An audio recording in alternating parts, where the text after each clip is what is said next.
Hey everybody, KMO here, and I have monumentally prepared for this video. Check it out, one whole page of notes. So, we all live in the present, but we live in different presents because we live in presents which lead to different futures. Now, there will only be one future.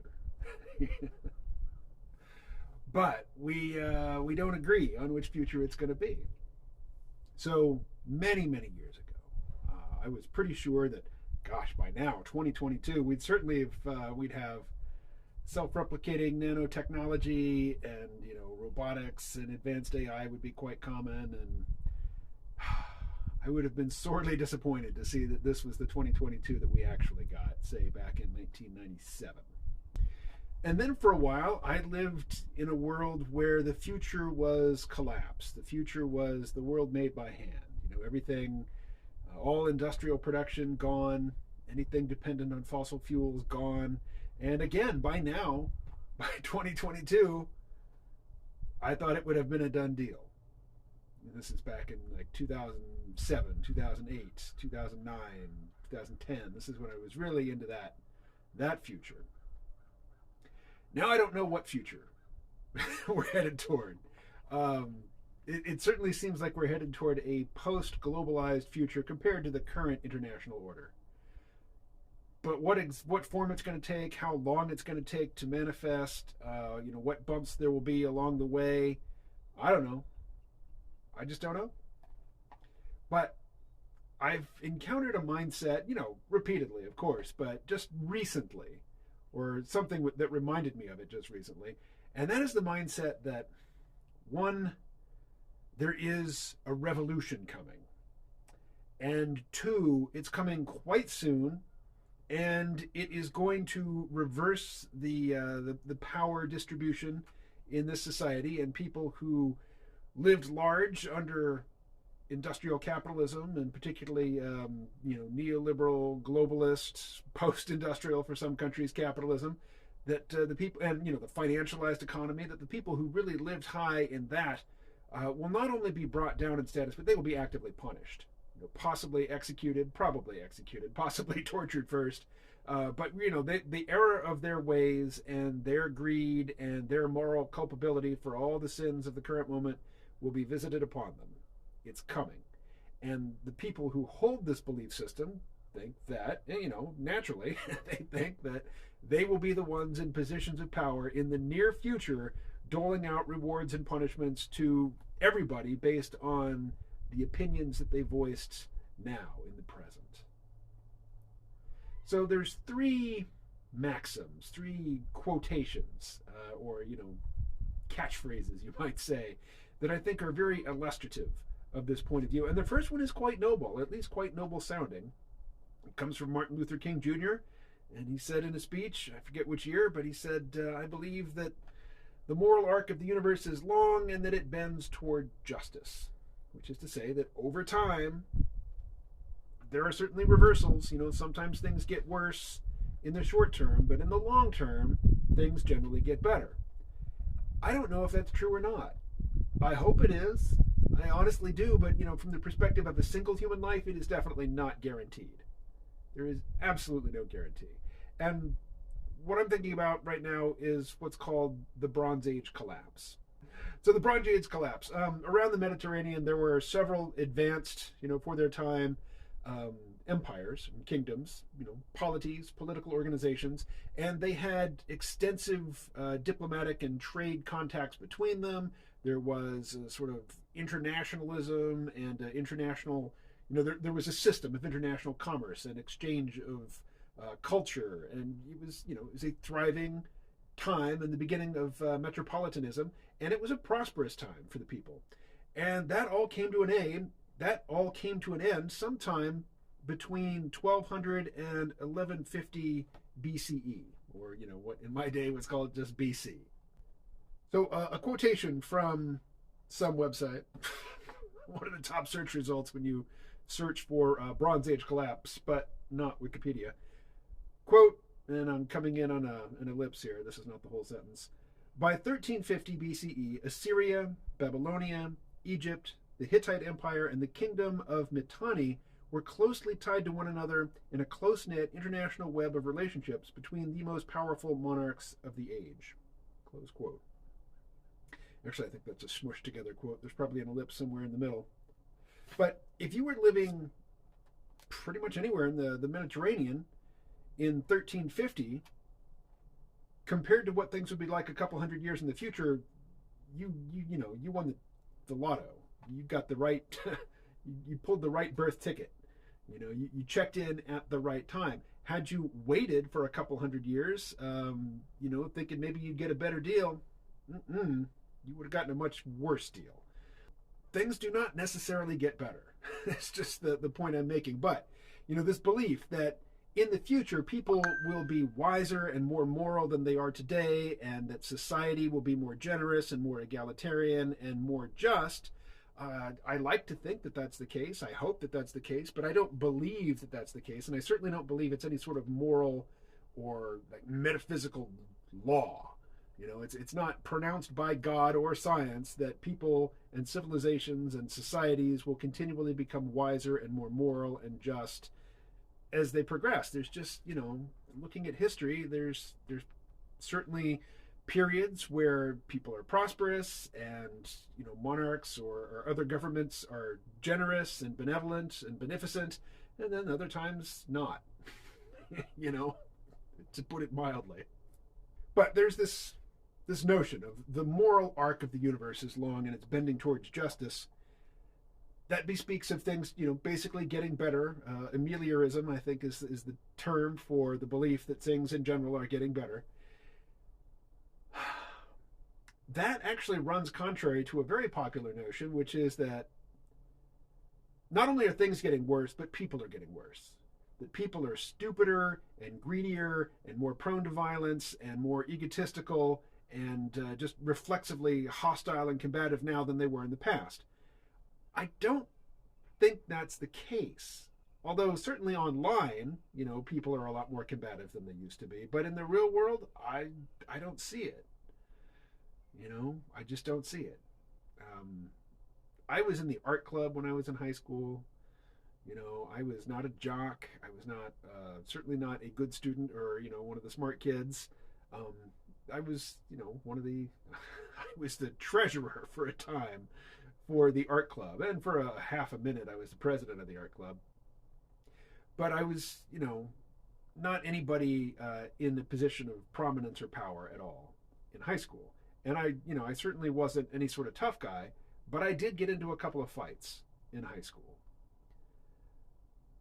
I'm pretty sure neither one of my kids has ever been in a real fight. And before high school, I fought with my friends all the time. But even in junior high school, I got into a fight, which I lost. I lost badly. And I just don't think that my kids have ever, been in that situation. So it seems to me that even though my material situation as a youth was solidly middle class, whereas my kids are now like post-middle class, they're working poor with middle class sensibilities because of their parents' education. But materially, they're certainly worse off than they were. But in terms of the world being more dangerous or more combative or more violent, I just don't think it is. But I am guilty of this. I laughed at the movie Idiocracy. And Idiocracy is a clever film. It's a fun film. But really, it's based on the idea that somebody who is absolutely average today, if you put them into suspended animation for a couple hundred years and woke them up again, that they'd be the smartest person in the world because everybody is getting stupider all the time. And who rules the world of Idiocracy? Well, it's the knuckle draggers from the middle of the country. It's not the coastal elites. It's not, it's not the Ivy League educated people. Those people seem to be gone. There's nothing but, the denizens of that website, People of Walmart, where you look at the pictures of just the outrageous things that people wear when they go into Walmart. I go to Walmart all the time now that I live in Arkansas, and I never see people dressed in ridiculous fashion like that. I just see normal, working people going to Walmart because that's where you could buy stuff for cheap. And I see people who are well off going to Walmart too because they like cheap stuff as well. you know.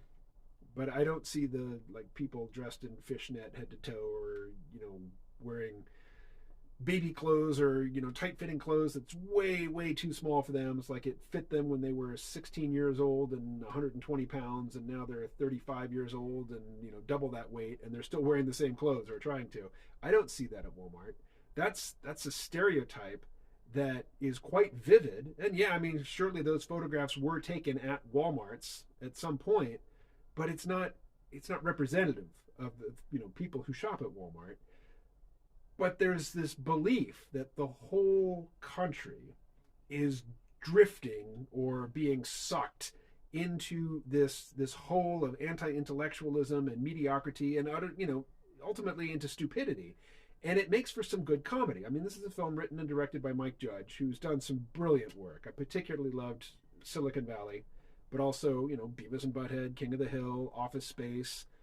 I love those Mike Judge films, but this one really is just it is a very mean-spirited attack on not middle class, but on working class people, and it is for the amusement and for the self-aggrandizement of the self-appointed intellectual superior class, and I fell for it. I unconsciously counted myself among that superior intellectual class who could look down, and ridicule and mock the dumbass, never been to college, nail banging, truck driving. What else do the deplorables do? Plumbing, electrician, tradespeople.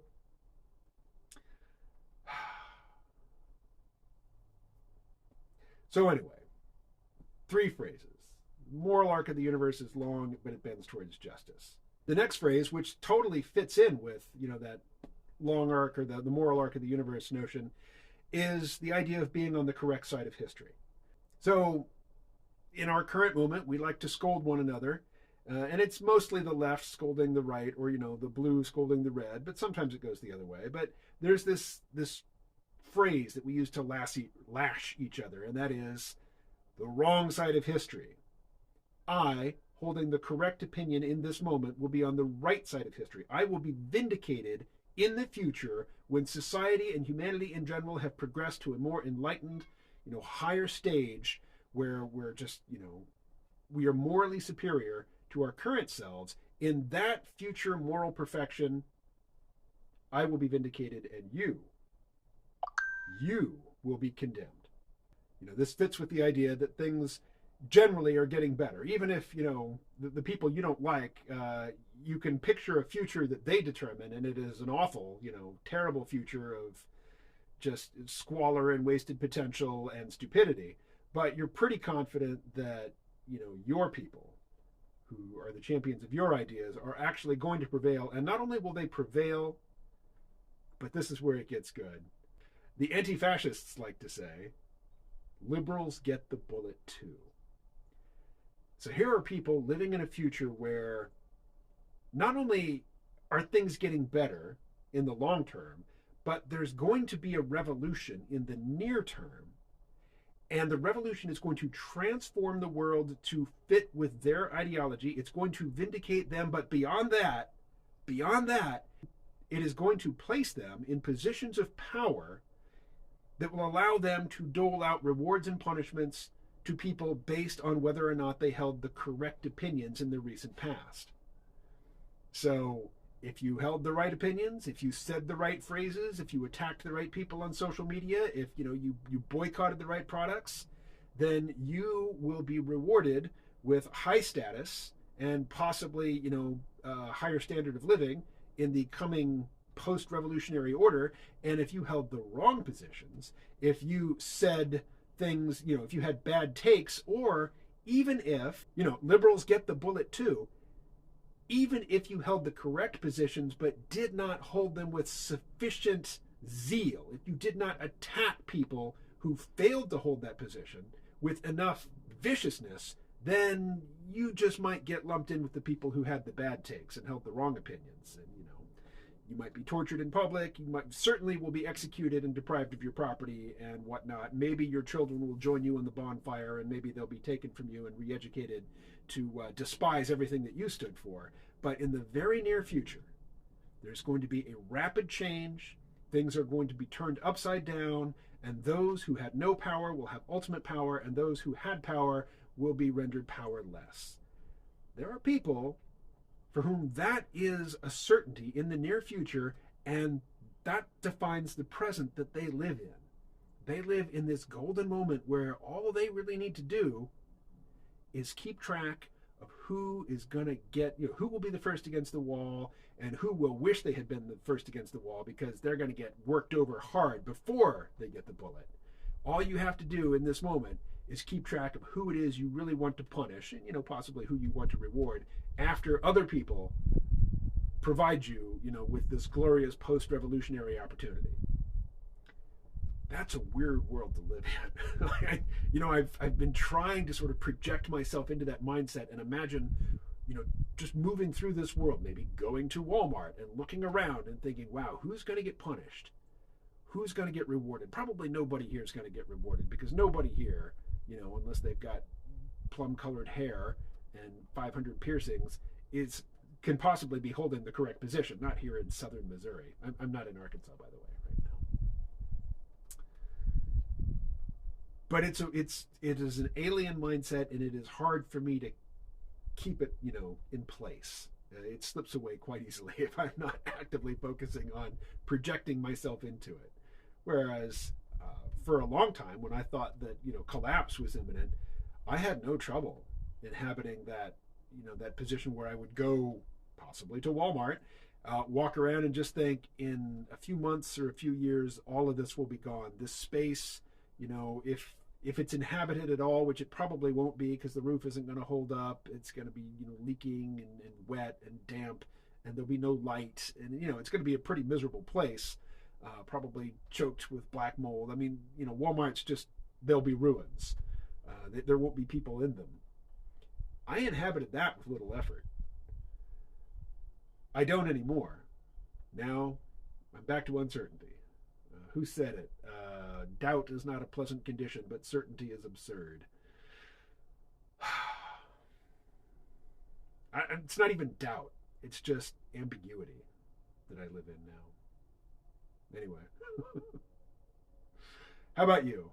What present are you living in, and what future is just over the near horizon? And what place will you hold in that future? And more importantly, what place will I hold in that future?